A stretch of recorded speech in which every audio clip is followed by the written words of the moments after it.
imom Termiziyda kelgan hadis, payg'ambarimiz alayhissalom aytganlar: innalloha taala tayyibun yuhibbut tayyiba, nadifun yuhibbun nadafa, karimun yuhibbul karama, jawadun yuhibbul juda, fanadhifu afniyatakum. Ravohi Muslim.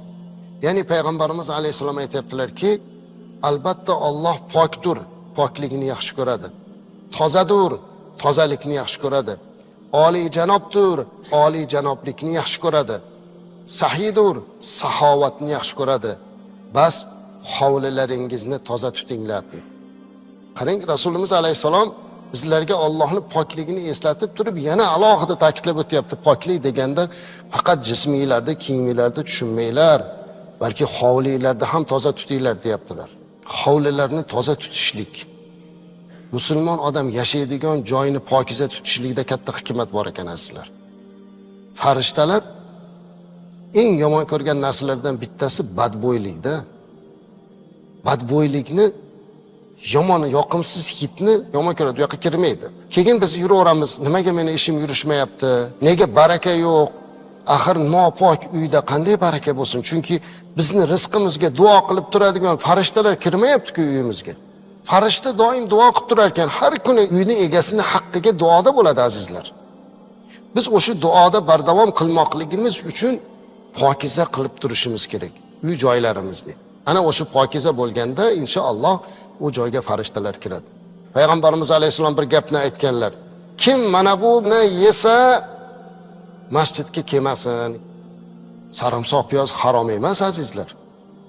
Sarimsoq piyoz harom emas. Nima uchun payg'ambarimiz alayhisalom buni aytdilar?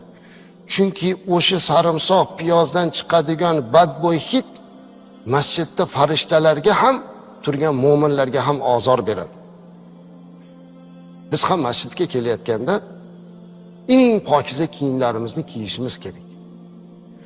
Poklanishimiz kerak. Tahoratli bo'lishimiz kerak. Va eng birinchi mana shu badbo'ylikni ketkizish kerak. Misvok azizlar, muhim narsa. Ya'ni tishni tozalash. Misvokning o'rniga hozir turli majunlar, mana bu tish yuvuvchi pastalar, boshqalar ishlatilyapti.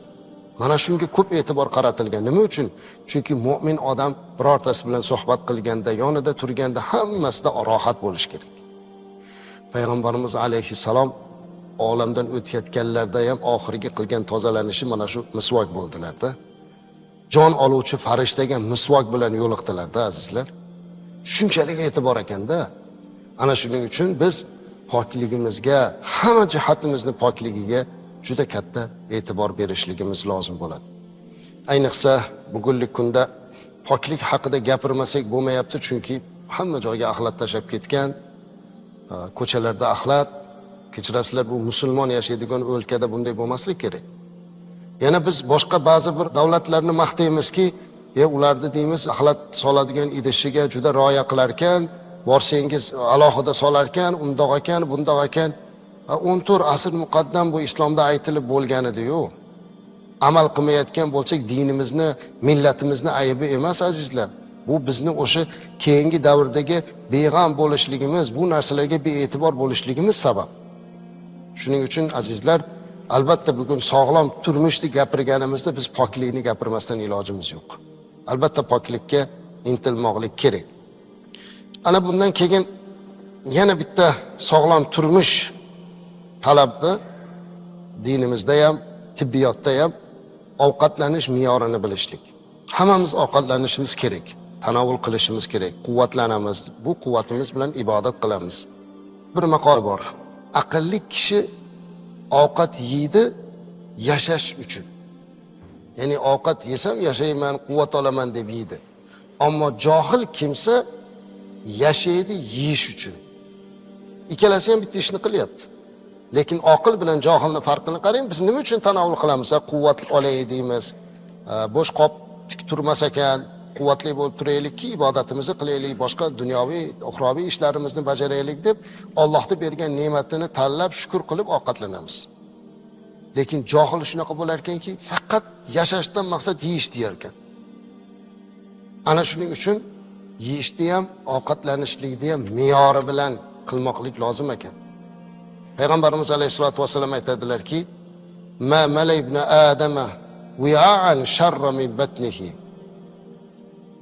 Odam bolasiga to'ldirish uchun qornidan ko'ra yomon idish yo'q dedilar. Odam bolasiga to'ldirish uchun qornidan boshqa yomon idish yo'q. Hasbi ibn adama ukulatun yuqamna sulbahu. Aslida insonga qaddini ko'taradigan darajadagi luqma kifoya qiladi deyapti.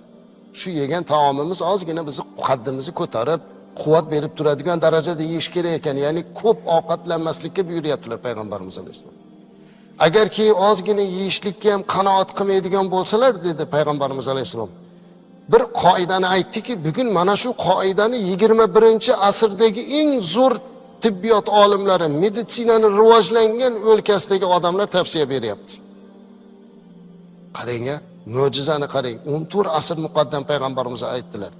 Agar dedi juda ozgina ovqatga kifoya qilmasa, unda aytdilarki, 3dan 1 qismini oshqozonda ovqatga ajratsin, yana bir qismini suvga ajratsin, bitta qismini havoga, nafas olishga qilsin. Ya'ni oshqozonni 3ga bo'lib, bir qismida taom bo'lsin, bir qismida suv bo'lsin, bir qismi havo olishga qolsin.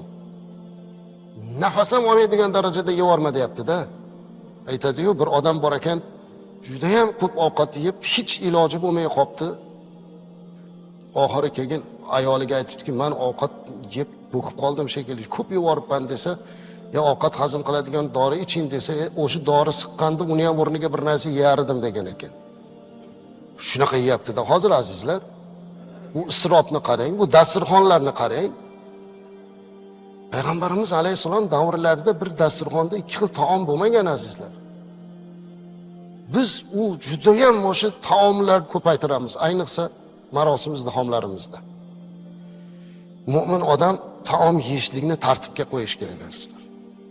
Tartibga qo'yish kerak. Bizni talabaligimizda ham ustozlar aytardi, qorningni to'ydirma, chunki to'q qorin g'aflat derdilar. Uyquni kelgizadi-da. Darhol uxlab dars qila olmaysiz. Qachon talaba yaxshi dars qiladi? Qachon qorni to'q bo'lmay tursa. Ozgina och turish kerak. Umuman inson aqlini raso ishlashlik uchun qorinni to'ydirib olsa, beg'am bo'lib qoladi. Payg'ambarimiz alayhisolatu vasallam ko'p qornilari och yurganlar bilasiz. Hatto qorinlariga tosh boylab yurganlar. Sahobalar qancha bo'lgan? Endi albatta bu doimiy och yurish degani emas, lekin ovqat yeyish madaniyati bu dinimizda.